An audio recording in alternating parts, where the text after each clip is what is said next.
Wakey, good morning. And many thanks indeed for joining us here on Morning Prime. It is Friday, a rainy Friday for that matter, that you should be aware. Get up early, be laid up, of course, and make sure you keep warm. We thank God for the rains that are here for the longest time. We've been praying for them, and finally they're here. They're a blessing. How we harness the power of it is up to us. And we thank the good Lord that today it is the 12th of April, 2024. Let us be up and early, and let's be up and doing to a purpose, as Benjamin Franklin will say. Thank you very much. Today is Friday. You have Uongozi today coming your way, where we take a critical analysis on the leadership of the day, keeping them honest, and of course also looking at how the week has been, with the issue of doctors on strike not tapering off, I should say. And right now we know that even they are gagging for the private sector, the doctors who are in the private sector, to join them in the strike as well. What does it really portend moving forward?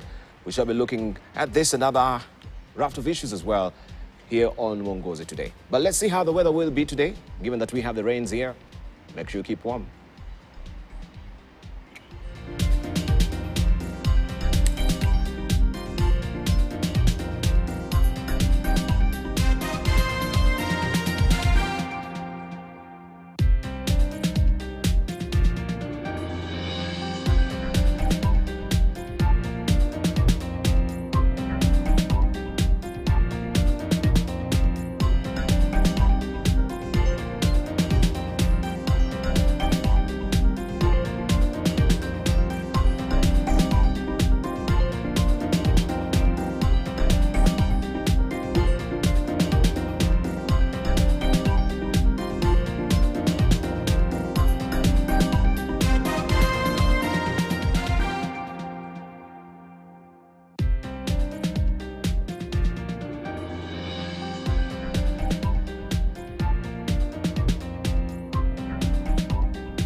All right, and this is what you're waking up to on the front page of the Standard today. Despair as doctors harden strike stand. Push and pull. Kenya Medical Association warns that private doctors will join their colleagues in next 7 days if the government does not address the strike. However, state officials say they must return to work for their issues to be resolved. This is what we have on the front page of the Standard today. And Envoy, Chiloba on the spot, over 800 million shillings wealth. This is on the spot or is well tucked away on page 4 of the Standard today. Why your HIV test may be inaccurate, and UK tax relief for flour farmers. This is on page 16 of the Standard today.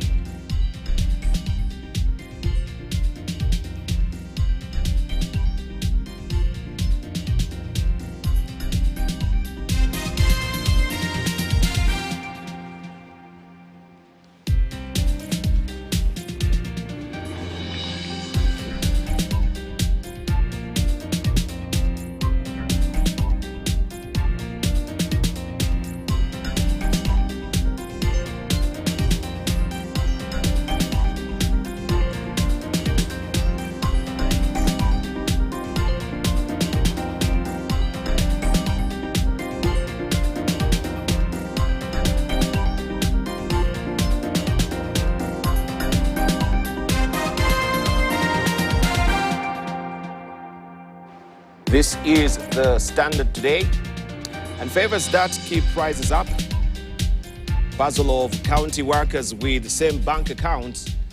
The Auditor General has flagged cases where some county employees share the same bank accounts through which they are paid.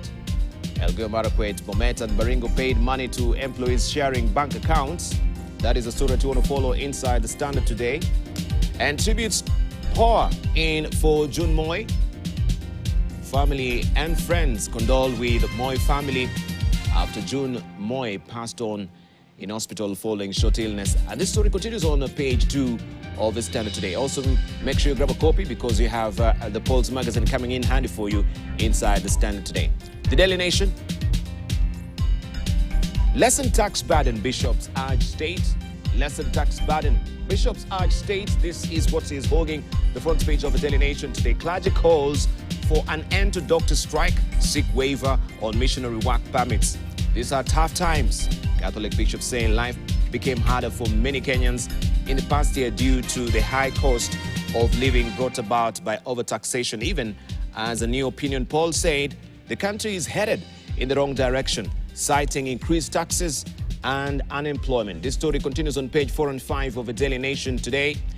And also there is an opinion poll. Kenyans who support Raila Odinga's candidature for AUC chairperson. As you can see how they polled, 58%. Country is going in the wrong direction. 58% as well. High cost of living is the main problem. 81% Kenyans who support Raila Odinga's candidature for AUC chairperson. And Raila is saying reinstate intern doctors' pay to end strike.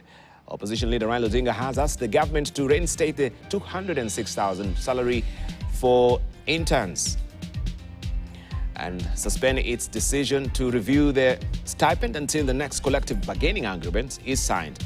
And no change. Atwoli opposed bill seeking to set term limit for union chiefs. This is a story that you want to follow inside the Daily Nation this morning. Also, you have a voice coming in handy for you. Cancer in the box. Read all about it in the voice. My co-wife cremated our husband without any of my consent, and you have a story on page 10 of the Daily Nation this morning. And life and times of June Moi. By the time she died yesterday morning, June Chebet Moi had vanished from the public sphere, and unlike other Moi family members who are either boisterous, withdrawn, or simply rowdy, June was a quiet persona. You can follow her story on page 3 of the Daily Nation this morning. O.J. Simpson, former NFL star and actor, dies at 76. You can follow the story on page 22 of today's Daily Nation. The Star, 700 billion shillings unpaid bills, torment for suppliers is a splash today. Debt load. Interviews with some of the affected reveal deep distress in the face of loss. Parastatals alone owed contractors 447 billion shillings as of December 31st, 2003. And grief upon grief. No healthcare, floods, fake fertilizer. We are waiting always for the other shoe to drop, as you can see it here. Medics protest as they head to Parliament in Nairobi on April the 9th. Agriculture CS, Mythical and Turi and Senate committee members inspect fertilizer from KL Chemicals, submerged houses in Homa Bay after heavy rains caused flooding. That is the current state of play of affairs here in the country. And June Moore eulogized as charming, hardworking businesswoman. You can follow the story on page 2 of The Star this morning. Counties to get extra 55 billion shillings allocation in new bill.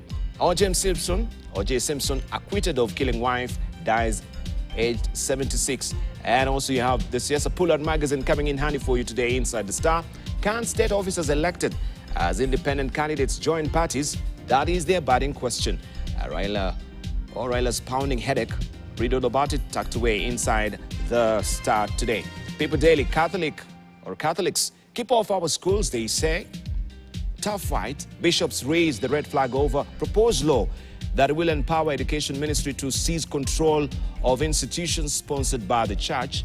And you have a story on page 7 of the People Daily today. Members of a conference of Catholic bishops can be seen here, KCCB, led by their newly appointed chairman, Most Reverend Maurice Muhatia Makumba, who is seated at the center there, addressing a press conference in Nairobi yesterday. How counties became dens of grand graft. That is where corruption is thriving, as it has been revealed by the Auditor General. And Mashogu on the spot for hiring his kinsmen, who are most of the chancellors or chairs of universities. You can read all about it on page 6 of the People Daily. Board bans cough syrup for children. We'll give you that story as well, where Poisons Board of Kenya has actually banned this Benylin, a pediatrician cough syrup. So be forewarned as well. We'll give you details momentarily about this as well. This is a People Daily. Talks to Medic, or Talk to Medics. Raila tells Ruto. That is on page 5 of the People Daily. Wasikize watu wako. This is what the clergy are urging or entreating the president. Wasikize watu wako. Viongozi hao wa kanisa kubwa zaidi nchini wamtaka rais kutambua uhalisia wa hali ngumu inayokumba raia. That is the story that you want to follow inside the Taifa Leo today. Hofu bahari Hindi ikihamia vijijini. That is another story as well. You can read inside Taifa Leo. Business Daily, how KQ passengers lost 4.3 billion shillings on ticket expiry breach.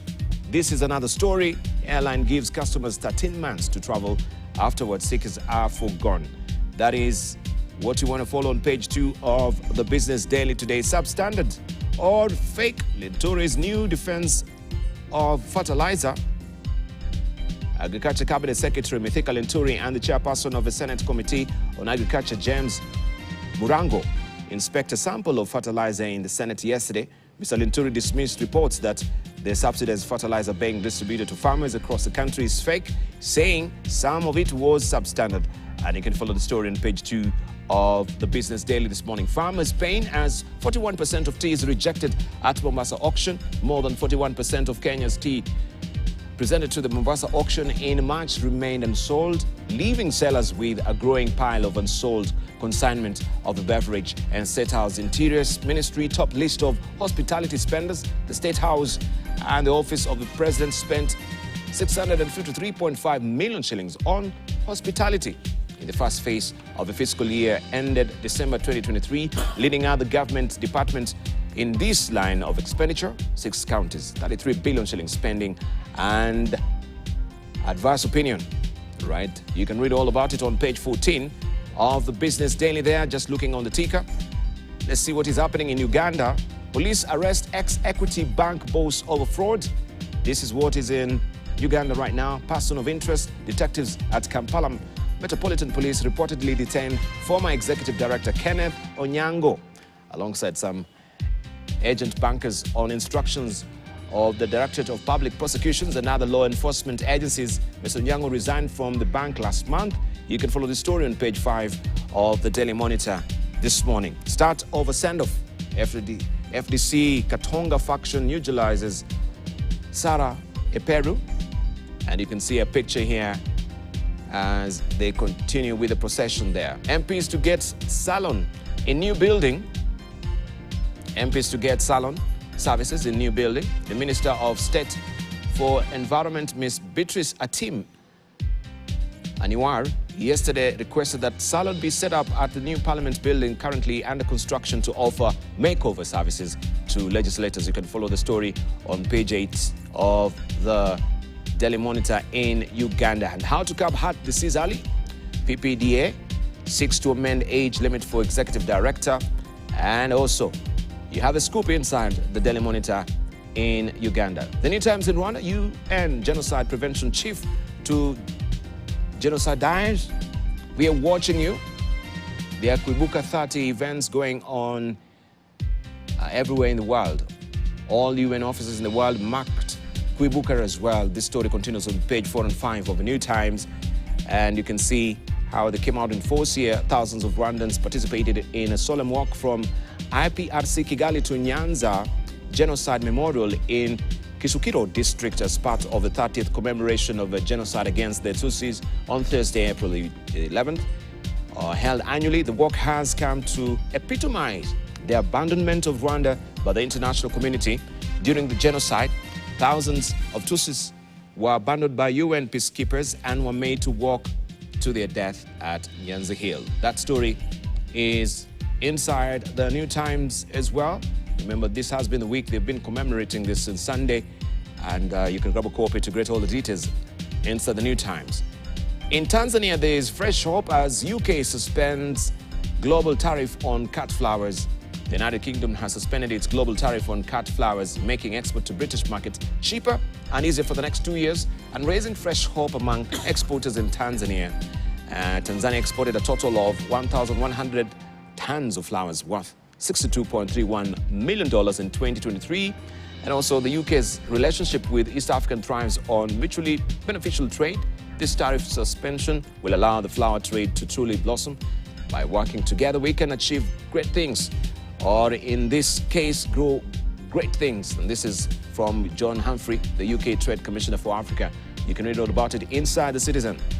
In Tanzania, heavy rains bring misery and destruction as floods wreaked havoc in several regions. Tanzania Electricity Supply Company refuted claims linking the Julius Nyerere hydropower project with severe flooding in Kibiti and Rufiji districts. Top scientists sacked by JPM reinstated. All that inside the latest publication of The Citizen in Tanzania. And this is the China Daily, finally. Scholz visit to highlight China-Germany ties.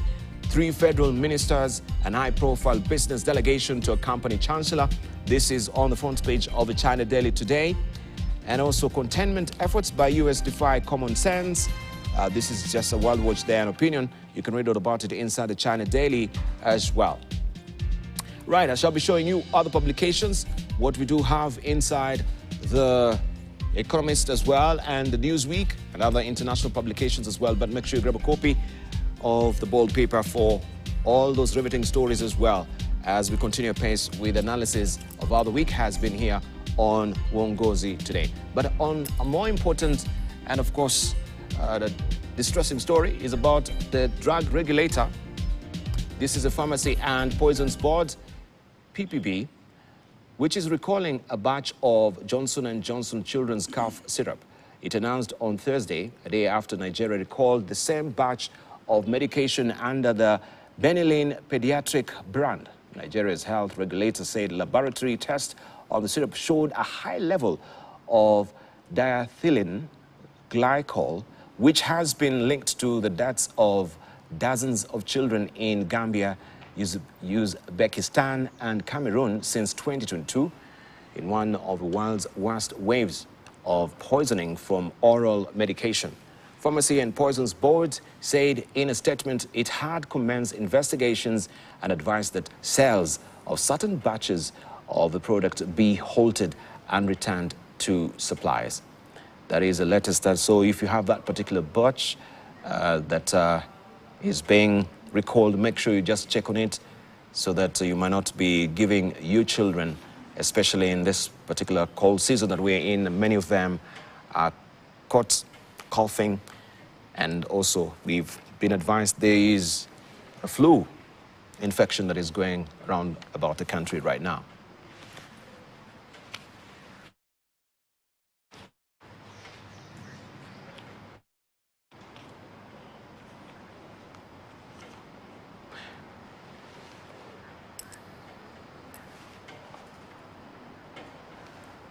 Right, the Ethics and Anti-Corruption Commission has cleared the former Communications Authority Director General Ezra Chiloba of any wrongdoing in the alleged scandal revolving around the regulator's staff mortgage scheme. EACC says the allegations brought forth lacked merit. Chiloba, who appeared before the National Assembly Committee on Defense, Intelligence and Foreign Relations for vetting after he was nominated as Kenya's Consul General to Los Angeles, said he was worth 800 million shillings. As KTN's political affairs reporter Emmanuel Toh explains, the vetting session left some nominees exposed for want of knowledge in what an ambassador's role entailed. Right?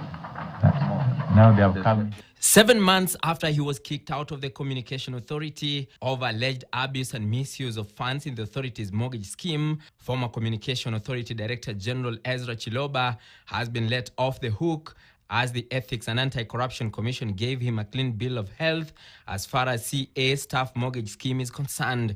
And the ESCC said they did not find anything culpable. If there was anything to do with policy failure, then the policymakers ought to have fixed that. But the context was such that it was a misrepresentation of facts of what really happened. In a letter dated 4th of April 2024, the agency says there was no sufficient evidence to sustain the claims against him. Chiloba, who appeared before the National Assembly Committee on Defense, Intelligence and Foreign Relations to be vetted for his posting to Los Angeles, USA as Consul General, said the allegations had been concocted. I'm also glad to state that at least ESCC has cleared me on that matter, and it has formally written to the Communication Authority in that regard. The former CADG was accused of conflict of interest stemming from his application and approval of his own mortgage, which was inflated by almost 2/3, and his acting as both buyer and seller in a transaction for which the authority paid 25 million shillings. I, Charles Gidenji Keiro. And as the committee wrapped up its sittings, some appointees seemed to come to the vetting ill-prepared. It is becoming extremely frustrating interviewing you because one such individual was Charles Gidenji Keiro, Consul General nominee to Goma, DRC, whose only qualification was a Form 4 certificate. What your understanding of the GDP is? The growth for the current population and the escalation of the population of that country. GDP generally is the population of a country. Fair enough. And when asked what he would do if he got the job without the requisite documents, I believe once approved by this committee, I'll be able to go back to school, basically learn the Foreign Affairs. These are Foreign Affairs Academy, where I'll be able to go through and learn more as far as this position is concerned.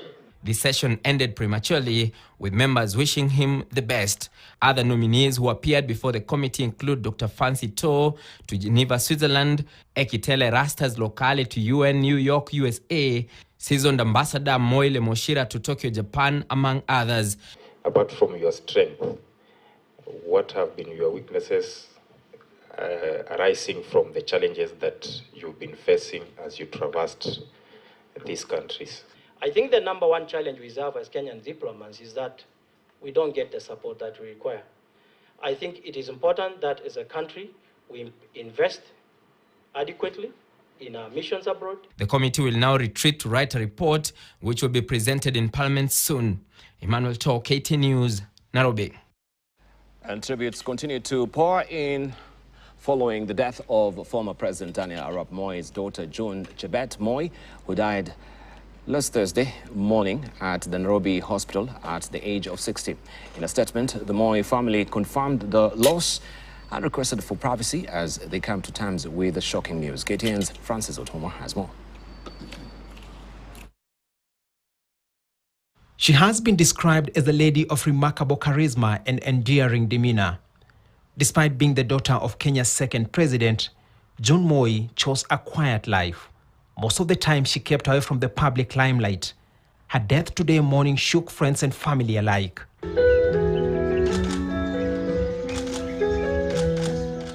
In this video captured in February last year, June is seen paying her respect to her father she loved and cherished. She was the last born of Moi's 8 children and had close ties with her siblings.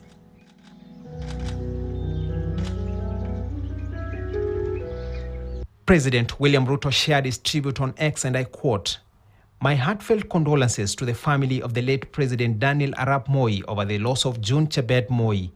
May God give you strength at this difficult time. Rest in peace, June." Prime Cabinet Secretary Musalia Mudavadi also mourned a remarkable legacy left behind by his personal friend. He said, "Her charisma and charming demeanor were truly remarkable. My thoughts and prayers are with the family during this time of mourning." Cabinet Secretary for Cooperatives Simon Chelugui remembered June as a patriot. He wrote on X, "I am saddened by the news of June's death, and I hereby join other Kenyans in mourning the passing of this wonderful lady." Others who have shared their condolences include the late William Molenti Mama's family and former Football Kenya President Sam Nyamoya. June's educational journey started at the Nairobi Primary School Kilimani before proceeding to Kenya High and Loreto Msongari, where she is credited as serving as the captain of the hockey team. She would later pursue her studies at the York University, where she earned a Bachelor of Arts in 1987, followed by a master's degree in psychology from Boston University in 1988. June Moi dies exactly 5 years since the passing of her elder brother, Jonathan Moi, in 2019. She leaves behind a daughter, Paula Jepkemboi. Her enduring legacy of grace and service to the nation will continue to inspire those who had the privilege of crossing paths with her. Francis Ontomwa, KTN News, Nairobi. Agriculture Cabinet Secretary Mithika Linturi was Tuesday taken to task by the Senate Committee on Agriculture on the distribution of fake fertilizer in the country. Linturi, however, insisted there was no fake fertilizer, prompting the committee to bring in the alleged fake fertilizer to confirm the CS, or to the CS, if it exists. And as KTN's Daniel Kariuki reports, Linturi has assured farmers who have been affected there will be compensation. Agriculture Cabinet Secretary Mithika Linturi is a man under siege if the probe on the fake fertilizer is anything to go by. Linturi, Thursday, appearing before the Senate Agriculture Committee, maintaining his previous stand, there was no fake fertilizer in the country. This, however, did not go down well with the committee members. We are saying, yes, the issue on the alleged, and this is the imagination people talking about alleged fake fertilizer, which I have seen there is no fake fertilizer in the country. We saw farmers crying, and I do not know why you'd want to say that there isn't. We saw it with our own eyes. We have photographic and video evidence. Waziri, we have samples in our cars. We can share with you, just in case your officers have not shared with you. Bwana CS, I think we should be truthful in this matter so that we don't raise unnecessary temperatures in this house. Ni kinaya sana waziri kujaribu kudai kwamba sisi tuliokaa hapa tunauliza maswali yasiyokuwepo. Wakenya wanauliza, na katika magala ya halmashauri ya nafaka walionyesha magunia ya mbolea tunayozungumza sasa. If we want really to engage us, but to don't confuse the public, let us use the phrase substandard, not fake.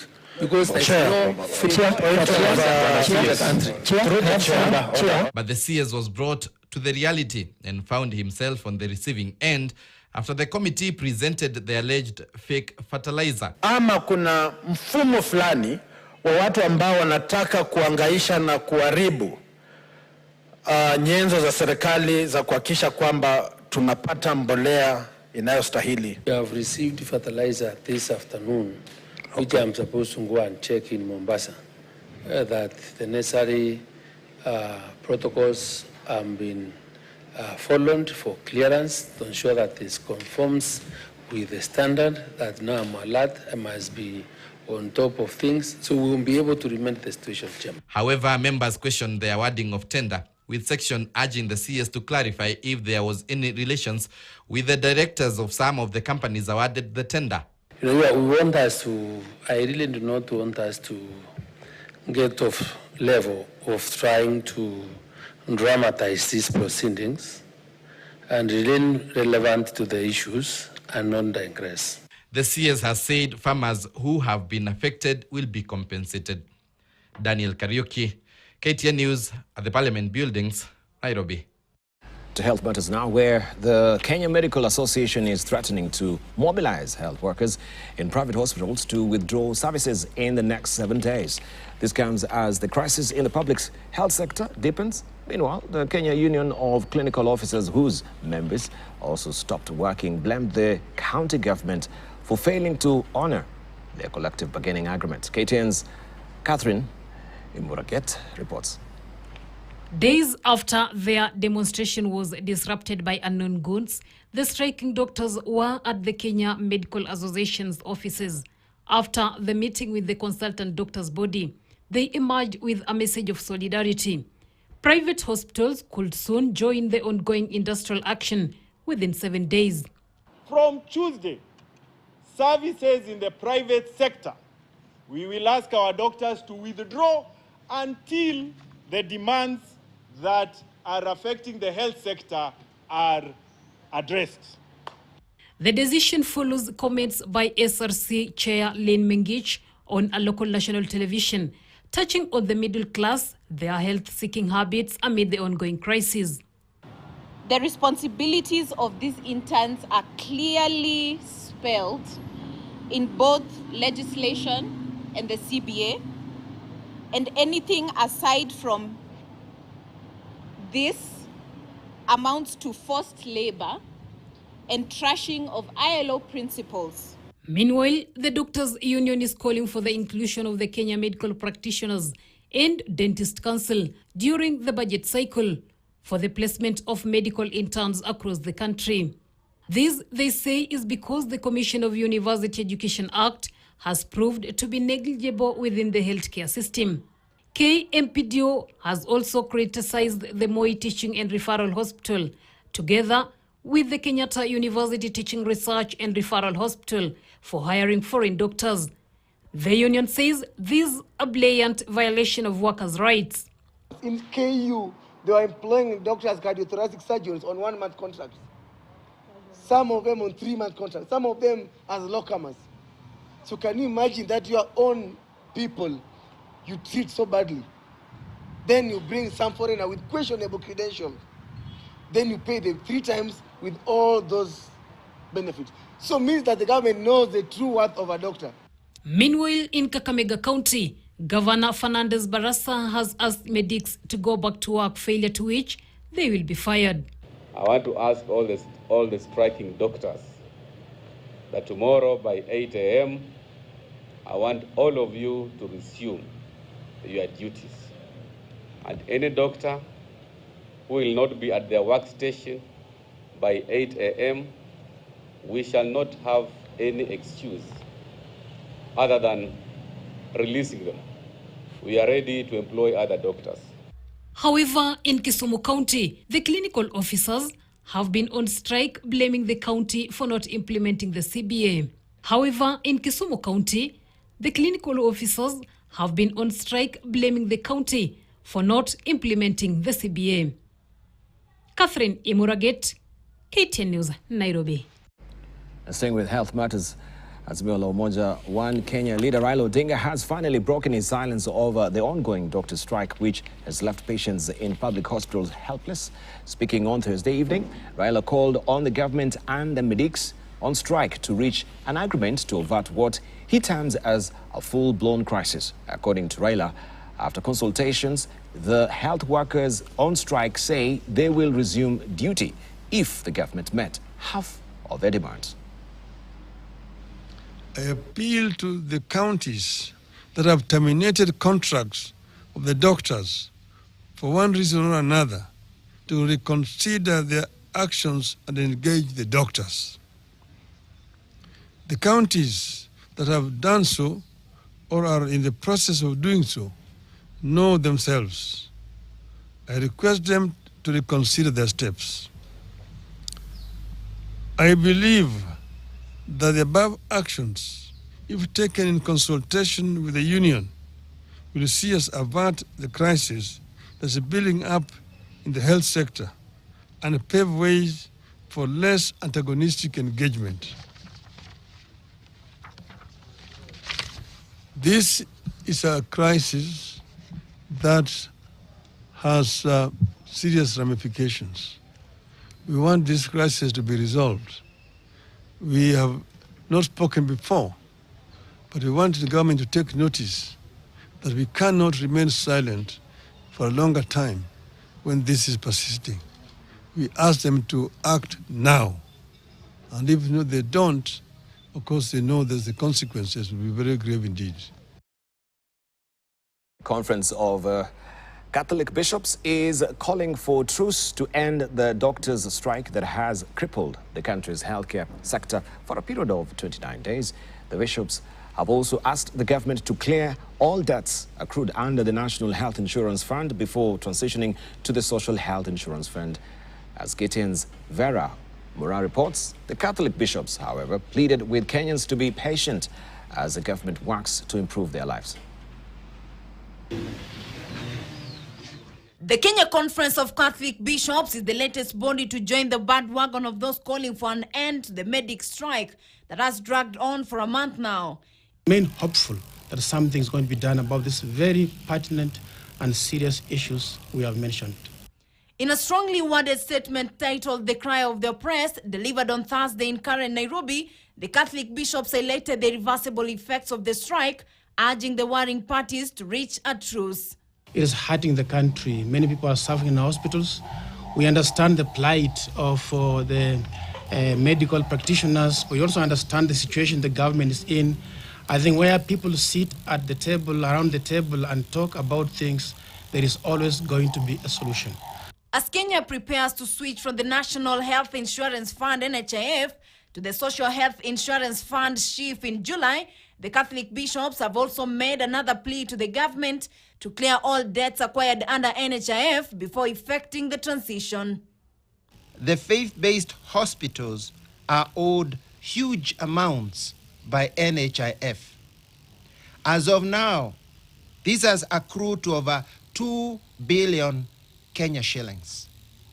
Our inquiries on whether our debts will be honored have been met with mere promises and no legal guarantee.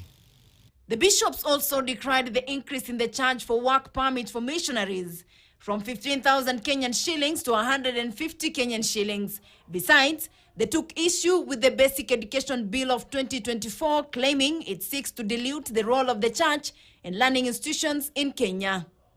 We are concerned about the deliberate intent to reduce and undermine the role of the Catholic Church, and indeed all faiths, as safeguards of morality in society.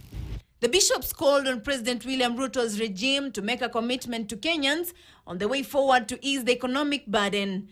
They, however, urged the citizens to exercise tolerance as the government works to improve their lives. Vera Mura, KTN News. Those are the stories that they have been shaping our week, and also looking at the editorial cartoons finally here on the race. As you can see it right now, Raila and Somalia, which is all gagging for the AUC seat, as you can see it drawn here by Ozone in the Star.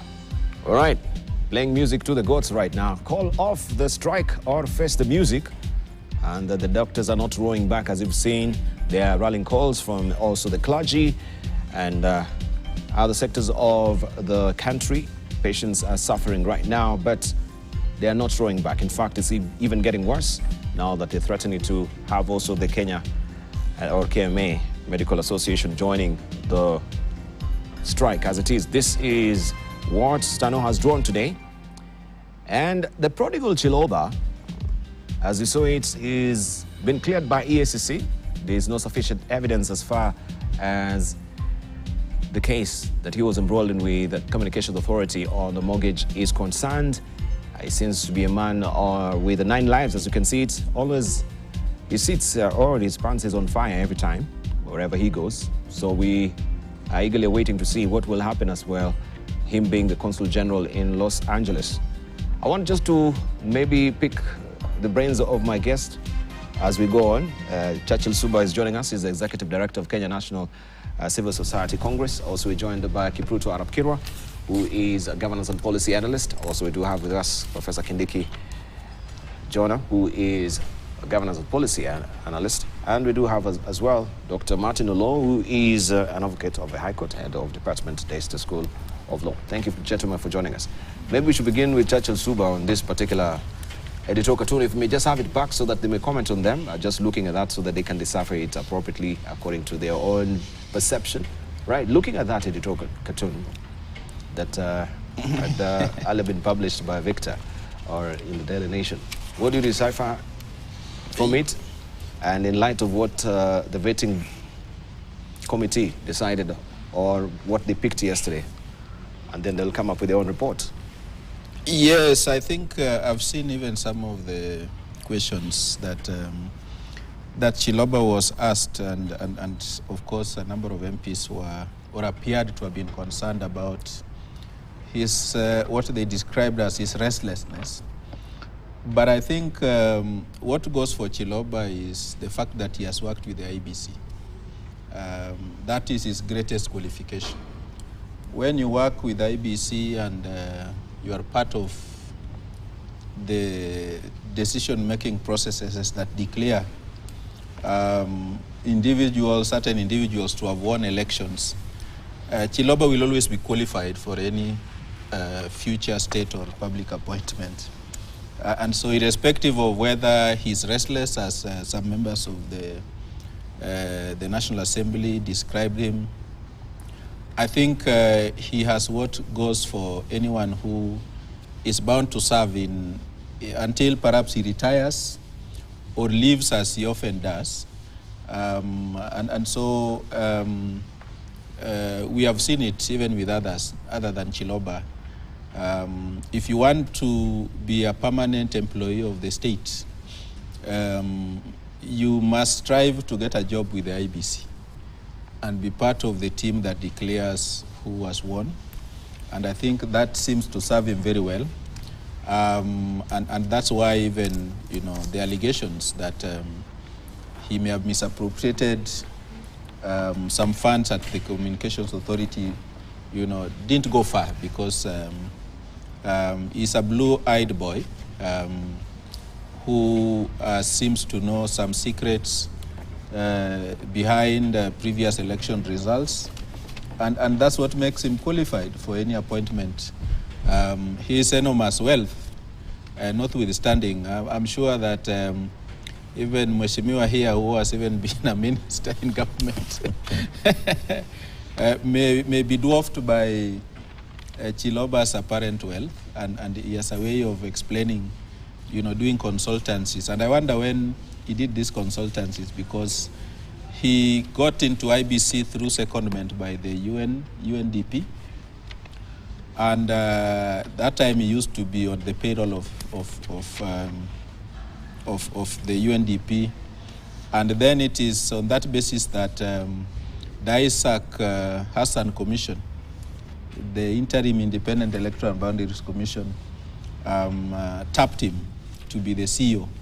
And if you read Isaac Hassan's book, Chiloba is among those he called even before the advertisements were placed. And so these things that are, we see on media, advertisements that are placed in the media, and then it is concluded by, IBC is an equal opportunity employer. It's all hogwash, because in Isaac Hassan's book, he explains how he called certain individuals. And he goes further to even say how the current president, who at that time was the deputy president, called him to ask him whether he knew Chiloba very well and whether he's somebody that they could work with.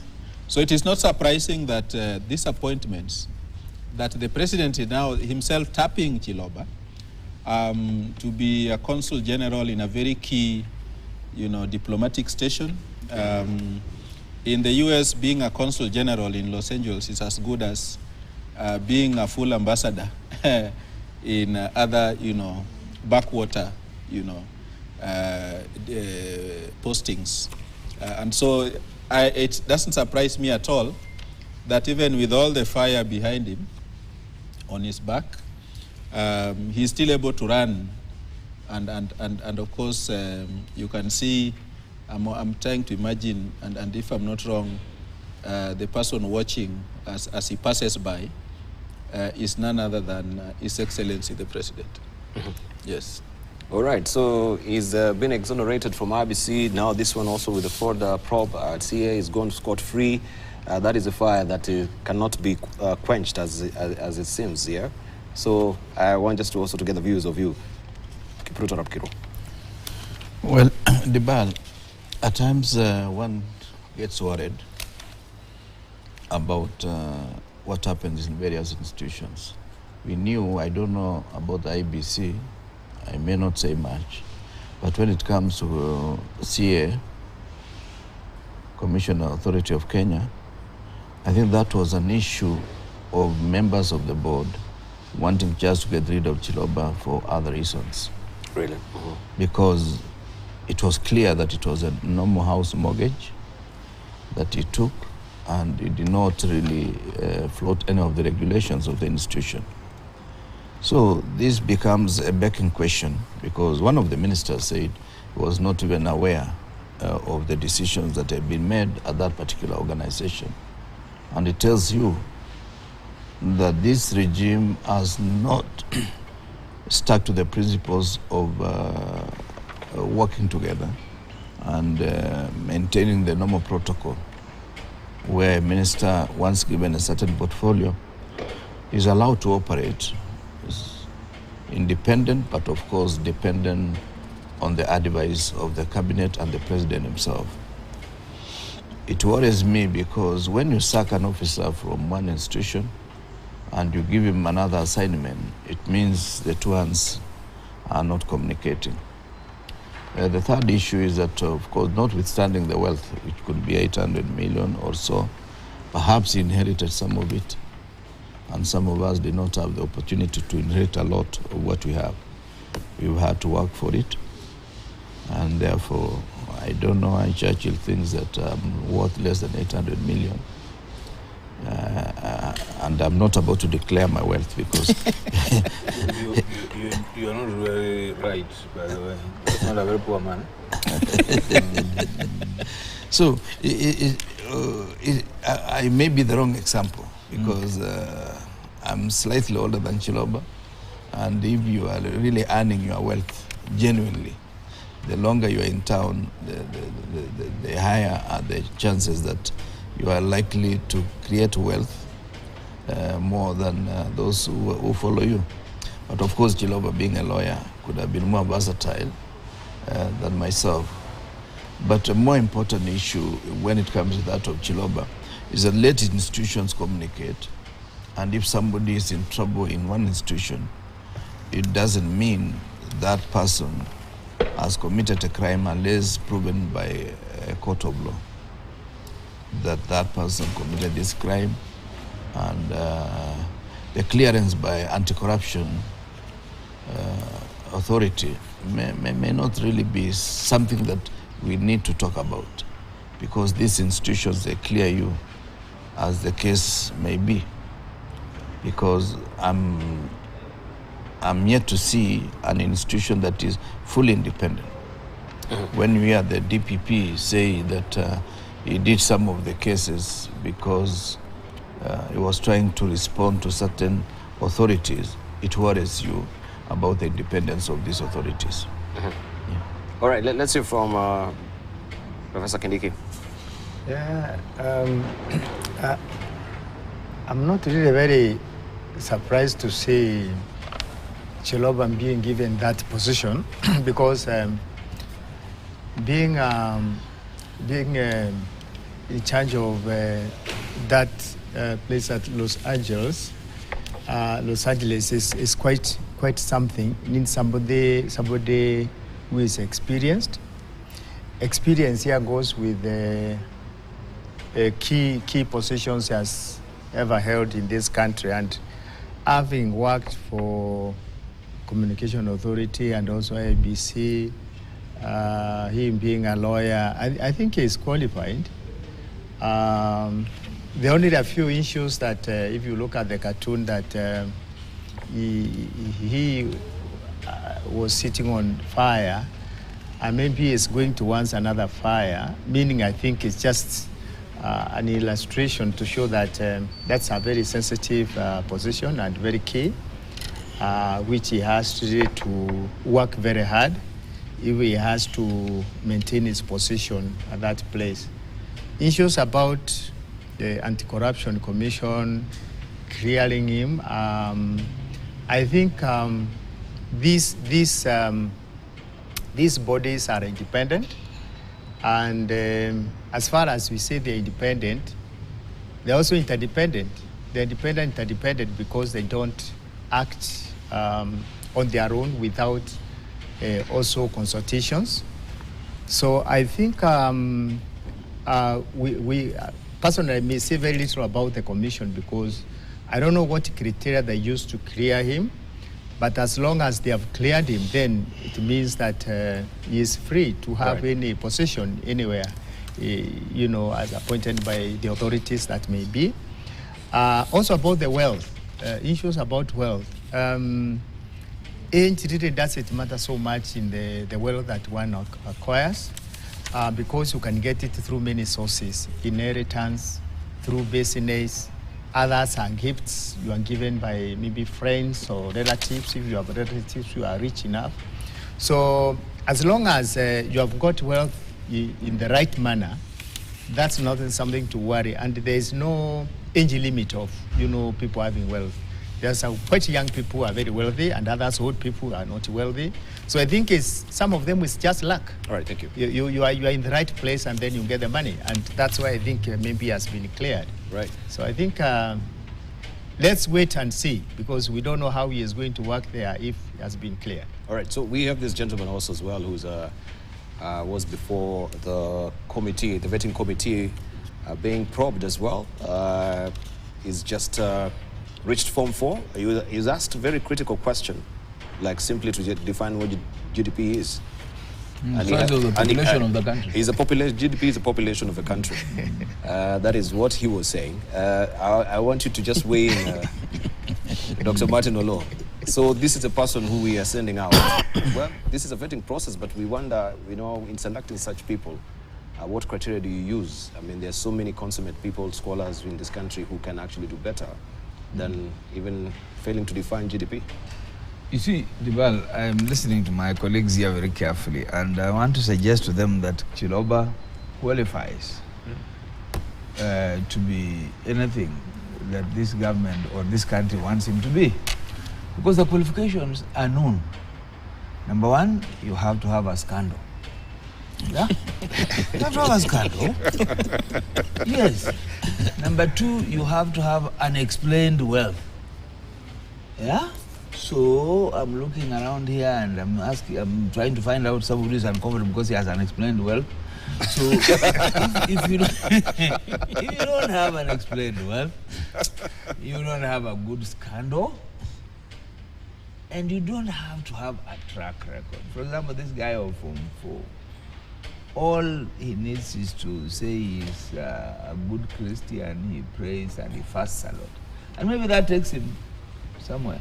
So what I'm saying is that we have set our standards so low that the most competent and qualified people cannot pass, because very few people want to have scandals and walk around with their heads high. But those who do actually achieve very much in this dispensation. So Chiloba, for all his past mistakes or past actions, he fits the bill of a person who is scandal-ridden enough, and therefore to hold public office is the next thing to do. Today, if you have unexplained sources of money, you can run for office and give an office holder a very hard time. That's why people like Suba Churchill have not tried politics, because they don't know. They don't have enough money, and they don't know how to dish the money. So wakienda tambiwa, you know, if you go there, you don't give. So the issue is that if you see us very in public, we are able to explain 800 million of wealth. when all you have done in your life is to be in the public service and around international organizations. There is no any other way to explain that apart from maybe a bit of inheritance that I believe Mheshimiwa was talking about. Otherwise, everything else is unexplained, and that is a good qualification because nobody will hold you to account, nobody will hold you to declare exactly how you got where you are. But there's some good news. The good news is that in the same newspaper, a 7-year-old billionaire in Vietnam was sentenced to death because of fraud. Yes. So in other countries, it costs to be fraudulent. But in Kenya, it pays to be fraudulent. All right. On that particular note, we want to take a short break. When we circle back, of course, we interrogate deeper some of the issues that are being teased out here, as we can see it from the publications, the doctor strike. We have also Raila weighing in on this particular eventuality that the country is in right now, with many patients suffering. Will the doctors be rowing back now that we know also the Kenya Medical Association will be joining the fray, as it were? Also, there is a Labor Relations Amendment Bill that seeks to curb the length of some of the leaders within those labor organizations that have been there for donkey years. And it seems also Toli is not going down well with this particular bill that is starkly saying it is a violation of the labor relations or international labor relations legislation. We'll take a short break. When we circle back, we shall be looking at that as well. Moving on. Don't go away. You're watching Uongozi Today.